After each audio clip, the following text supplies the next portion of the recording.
Social gaming has become so popular because of the amount of users who are engaged with it, and that it's proven to make a whole lot of money from microtransactions. So, 500 million players, users on Facebook, and 250 million gamers on Facebook. That's half the population of Facebook playing games, and I think that's a pretty huge audience, which is part of the reason why it's gotten so big.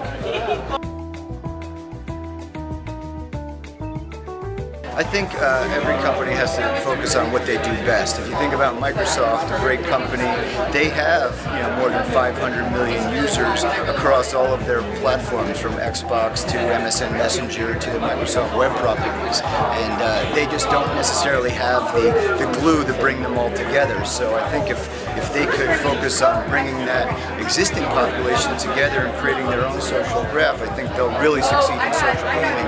I don't necessarily think they need to acquire companies to succeed. It's just a matter of focusing on what they already have.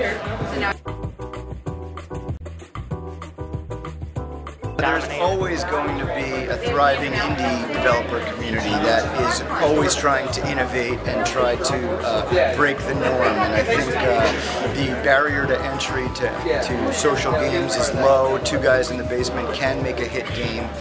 It is more challenging, but I think because the barriers have been reduced, we're going to see a thriving indie game development community continue to grow on Facebook.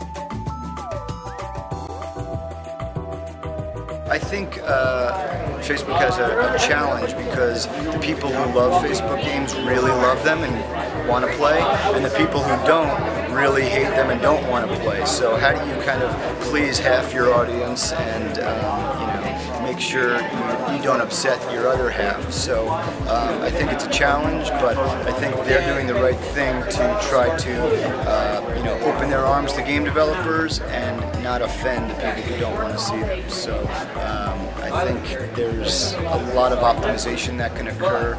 Games are for everybody, and the person who plays 50 games of solitaire a day is a hardcore gamer in my mind. So I think Facebook represents all types of users of all different ages, and I think there's games for every type of audience.